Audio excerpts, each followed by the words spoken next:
こんにちは、大輔です。こちらの入国制限緩和シリーズ、今回第7回目になりました。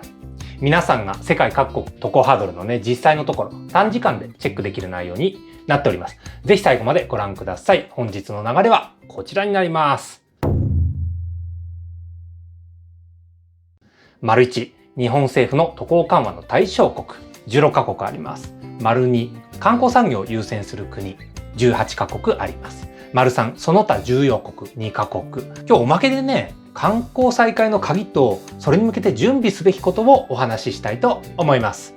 皆さんのコメントね、読ませていただいておりますよ。旦那さんがシンガポールだとかね、マレーシアに単身で赴任されていて帰りを待っている方々であったり、ベトナムに奥さんがいる方、台湾に恋人いらっしゃる方、香港また中国に相手が離れ離れになっている方、韓国に恋人または婚約者がいらっしゃる方、新規留学を待っているね、台湾にいらっしゃる視聴者さん、日本の大学に通うはずが上海で待機せざるを得なくなった視聴者さん、10月に日本の留学の受験を受けたい韓国の高校3年生の視聴者さん、そういった留学生の皆さん、受け入れる側の大学関係の視聴者さんとね、そんな僕もですね、大切な人がフィリピンにいるということで、もうすぐでね、半年間会えてないわけなんですよ。何かね、打開策がないものかっていうことを考える日々を送っております。大輔でございます。本チャンネルでは世界各国への渡航緩和の最新情報をお届けしてまいります。コロナ明けの海外行き待ち望んでいる方、チャンネル登録をお勧めさせていただきます。それでは早速参りましょう。丸1。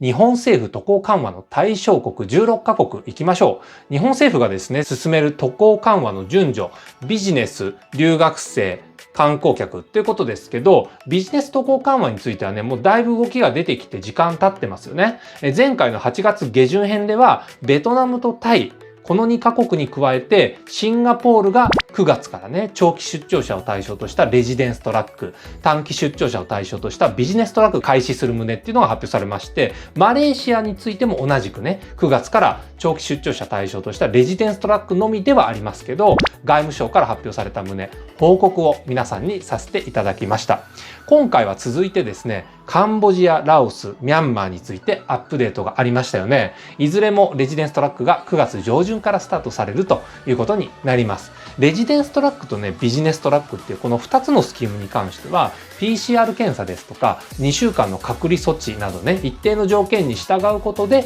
ビジネス目的の渡航を許可していく、そういった枠組みなんですよね。詳しくは、こちらの徹底動画解説、見ていただけると、短時間でね、深く理解できると思います。概要欄にリンクを貼っておきます。そして心配なのが韓国ですよ。本チャンネルのですね、視聴者さん、韓国への渡航を待ち望む方っていうのは非常に多い傾向にあるわけなんです。僕もね、なんとか良いご報告をさせてもらえるようにとね、日々情報収集をしてはいるんですけど、今回に関してはね、少し心配な点についてお伝えすることになります。相変わらずですね、日本と韓国との間の渡航緩和のね、検討っていうのは継続中ということで、進捗がね、目に見えたものがないんですよね。その裏側で台湾とシンガポールが韓国に対する貿易強化をされているってこういうニュースが入ってきているんですね。これまでウイルス感染スピードを低くコントロールできていたというふうにね、見られる韓国でしたので、最近になって第二次感染がね、第2波っていうのが危ぶまれる、そんな状況になっているんですよね。日々の感染者数に関しては、日本とね、比較してまだ少ない値ではあると思ってるんですよ。だからね、ここで抑え込めるかどうかっていうのが周辺国からの評価が変わってくるものなんじゃないかなと思っております。あとね、韓国国内ではお医者さんによるね、ストライキのニュースも目に留まりますので、このあたりの混乱がなんとか収まってほしいところです。韓国についても日本と比較してですね、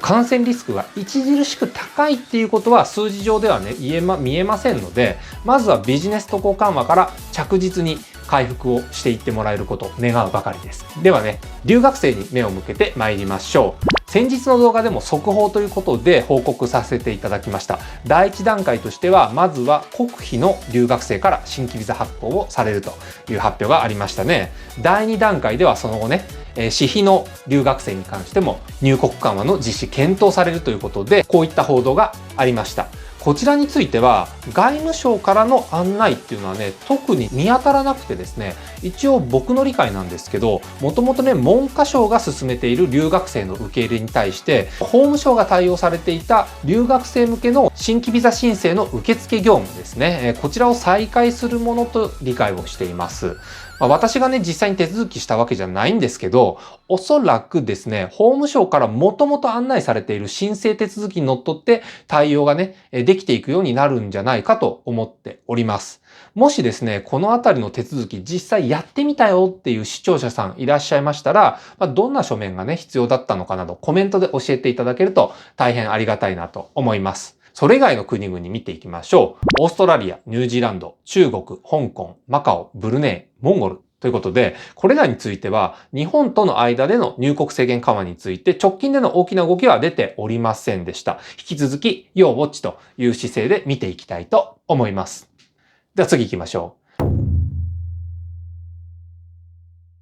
丸2、観光産業を優先する国ということで18カ国。まずはヨーロッパから見てまいります。世界的に見ても渡航緩和の解除が特に進んでいる地域がこのヨーロッパなわけなんですね。すべての国を挙げると大変なので、ここでは人口1000万人以上いてですね、渡航制限が解除されている国を挙げてまいります。日本から渡航した際の入国制限ですとか PCR 検査、もしくは隔離措置、こういったものがない国については8月下旬編でね、お伝えした内容と変更はありません。これらの国々が渡航可能といったところです。イギリス、フランス、スペイン、ルーマニア、オランダ、チェコ、ギリシャ、スウェーデン、ポーランド、ポルトガル、これらの国々、渡航が手続き上は可能といった理解になります。イタリアに関しては入国は可能なんですけど、入国後の14日間の隔離措置が必須となる。こういった理解なんですね。ヨーロッパはですね、地域によって感染がまだ増えている状況でして、直近でね、動きがあったところ、先日までね、入国できてたウクライナなんですけど、これね、検疫制限は一応あったんですけど、このウクライナがですね、8月28日から9月28日までの1ヶ月間、外国人入国禁止ということになりました。情報がね、これアップデートされています。こういった形で緩和とは逆の方向にね、動く場合もあるってことで気をつけていきたいものです。ちなみにウクライナの日々の感染者グラフ出しましょう。こちらですね。1日の感染者数が2000名超えの日が続いていますよね。人口が日本の約3分の1ですので、感染率っていう面だとね、だいぶ多いということが計算上わかるんじゃないでしょうか。渡航される方がもしいらっしゃったとしたら、ぜひ気をつけていただきたいと思います。ドイツとベルギーについては、現在も特殊な場合を除いて入国は不可能といった形になっています。ドイツに関しては、7月の2日以降、感染レベルが低い第3国ですね。オーストラリア、ジョージア、カナダ、モンテネグロ、ニュージーランド、タイ、チュニジア、ウルグアイと、これらのね、国からの入国制限っていうのは撤廃されてますので、ここにね、日本が加わるのかどうか、注目していきたいところです。特にですね、日本政府が直近で在留資格保持者の日本への入国、日本への再入国ですね、これをね、許可した関係で、ドイツ政府側のね、日本に対する見方っていうのもプラスに転じるんじゃないかなというふうに見ておりますが、ちょっとこのあたりのね、実際のところ僕の方で動きがつかみきれてはいないので、引き続き注目していきたい、そんな観点になっています。ヨーロッパ以外にも目を向けてまいりましょう。ドバイはですね、事前の PCR 検査による陰性証明必要なんですけど、入国は可能です。モルディブに関しては、7月から入国再開を行ってまして、ひとまず運用面でのネガティブニュースは目にしませんのでね、うまく運用が回り始めてるんだとは思います。なんですけど、感染者数がね、少し心配なところなんですよ。こちらですね。もともと人口が少ない国ではありますので、感染率でいうと高い部類に入るのがモルディブなんです。ここ最近の伸びが気になりますね。空港検疫で引っかかる人と市中感染のね、割合っていうのはこのグラフからはちょっとわからないので、何とも言えないんですけども、このあたりのね、観光でね、入ってきた人の感染なのか、市中感染なのか、このあたりも確認でき始めたら、ちょっと皆さんに報告をしたいなと思っております。ちなみに8月末にですね、モルディブ元大統領のガユームさんがですね、新型コロナに感染されたということで、82歳ということですので、回復をね、何とか願いたいなと思っております。ハワイに関しては先日の動画でお伝えしました通り、感染第2波の兆候が見られるので、ここ数ヶ月は厳しい状況っていうのが続いていくんじゃないかなと思っています。現在は入国できるんですけど、14日間の隔離が必要ですので注意をいただきたいと思います。直近のハワイ州の発表としては10月1日まではですね、海外からの入国者に検疫緩和は行わないっていう旨の情報がありましたんでね、早くても年内あたりのどこかで緩和があるのかどうか注目をしていきたいといったところですね。次、インドネシアのバリ島ですね。前回の8月下旬編では、バリ島のみがですね、インドネシアの中でも外国人の観光再開、開始するよと、特にね、9月11日に予定してるんだよというご報告をさせていただいたんですけど、これがね、さらに覆されるというふうな残念なお知らせになります。年内はね、外国人観光客の受け入れ再開しないという方針で確定のようですね。8月半ばにインドネシア政府のフルット大臣とバリ州知事のワヤン・コスターさんがですね、正式に発表している内容といった形ですね。残念ですけどね、これ致し方ないかなと思います。では次行きましょう。丸3。その他重要国2カ国ね、挙げます。アメリカですね。これね、パスポート入国できるんですけど、到着後に2週間の隔離措置が必要だという点は、前回からのアップデートはなしですね。フィリピンに関しては、一部の長期滞在ビザでの入国を除きまして、観光目的の入国っていうのはね、今現在も不可能といった理解になります。先日ですね、8月31日の日付が変わるギリギリ手前のタイミングでね、行われた安定のドゥテルテさんの会見、ドゥテルテ大統領の会見ですけど、速報をね、このチャンネルでも出させていただきました。9月1日以降のフィリピン全土のコミュニティ検疫レベルが発表されたこの会見。マニラをはじめとして GCQ が継続しましたね。すなわち緩いロックダウンが継続という形になります。残念ながらですね、今回の会見の中でも大統領から渡航緩和に関する情報、確認ができませんでしたので、我々観光ビザでの入国、もう少し辛抱する必要があります。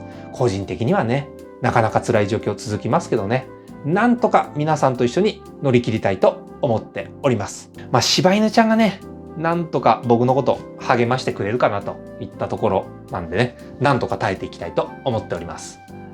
ということで、入国制限緩和の最新状況、9月上旬編のお話をさせていただきました。最後にですね、おまけがありまして、観光災害の鍵とそれに向けて準備すべきことというね、この2点をお話ししたいと思います。観光災害の鍵ですね、まず第一にですね、世界的に感染レベルが落ち着いていけるのかどうか、ここにね、かかってるんだと思います。本日の報告の中でも、ウクライナが再度入国禁止になったりだとか、インドネシアのね、バリ島、1回決めた観光再開、これね、先送りになったりしましたよね。運用が回っていそうなモルディブもね、今感染者増えてますので、それぞれでこれね、どういうふうに解決していくのか、世界共通の課題といったところだと思います。特にアメリカでの感染がどういう形で収束に向かうのか注意して見ていく必要があるということですね。先日公開したこちらの動画でですね、世界の感染状況を詳しく解説をしております。感染リスクという観点からトレンドをですね、グラフだとかアニメーションだとかを交えてね、短時間でチェックできる内容になっております。ぜひまだの方はご覧いただければと思います。二つ目の観点なんですけど、同レベル感染国同士で渡航が再開する流れ、これを作れるかどうかですね。観光客の動きに関しては、本日はね、少し良い報告もここでしたいと思います。注目するのはシンガポールの動きなんですよ。シンガポール政府は8月21日の記者会見の中で、低リスクと判断した国に関しては、観光としての入国を認めていくというふうに発表をしました。対象としてはすでにね、ブルネイ、ニュージーランド、この2カ国がね、上がってるということですので、今後日本がこれにね、入っていけるのかどうか、注目されるポイントだと思っております。そしてね、こういった考え方がシンガポール以外のアジア圏の国で広げることができるのか、これはね、注目していきたいところですよね。